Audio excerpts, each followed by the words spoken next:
Candlewick on Brilliance Audio presents Leading the Way, Women in Power, by Senator Janet Howell and Theresa Howell, performed by Cassandra Campbell. 2020 marks 100 years since women won the right to vote in the United States.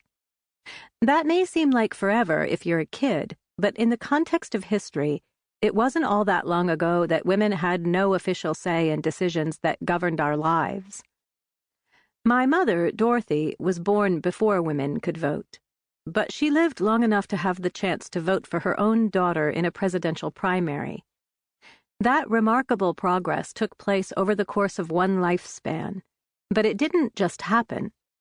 For decades before she was born and throughout her life, courageous women risked their own reputations, even their lives, for the right to participate in their government.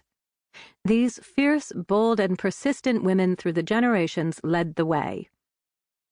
Today, women in America not only have the right to vote, but are also able to run for office and participate in all aspects of life, precisely because of the hard work, devotion, and sacrifices of those who came before us.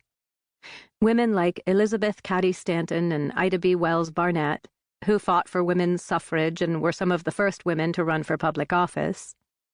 Soledad Chavez Chacon, the first Latina elected to statewide office. Jeannette Rankin, the first woman elected to Congress. And Shirley Chisholm, who famously said, "If they don't give you a seat at the table, bring a folding chair." We need not look exclusively to history for inspiring examples of women who have done just that. We can look to our current headlines. In the midterm elections of 2018, a record number of over 100 women won seats in the United States Congress, each proudly owning her ambition and realizing her desire and conviction to make a difference. Young women activists continue to be on the forefront of standing up to fight for sensible gun violence prevention measures and bold action to meet the challenge of global climate change.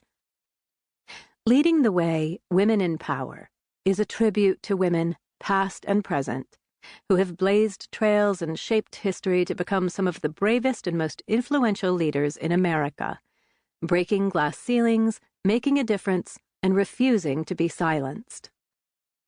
Every time a woman stands up and claims what has been a historically male space, she carves a path for others to follow.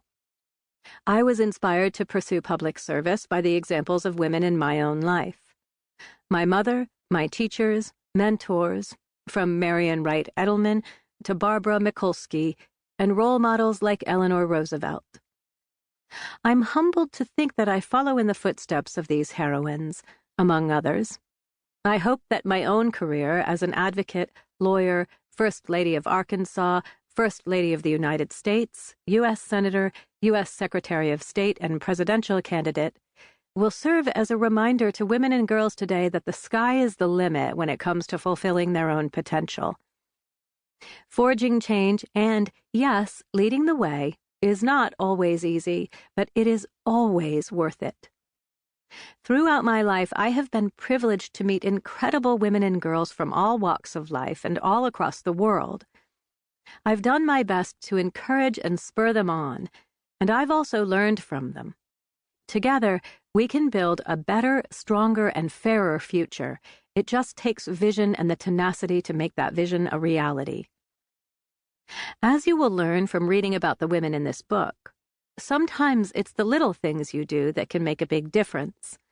Some of these leaders started simply by hanging posters or giving speeches. Others wrote letters and articles. Some organized people together, and some stood up alone. As you find your own way forward, always remember to dream big, work hard, and be persistent. If you stumble, keep faith, get right back up, dust yourself off, and keep going. And above all, never stop believing in your dreams, and remember that the world is waiting for you to lead the way.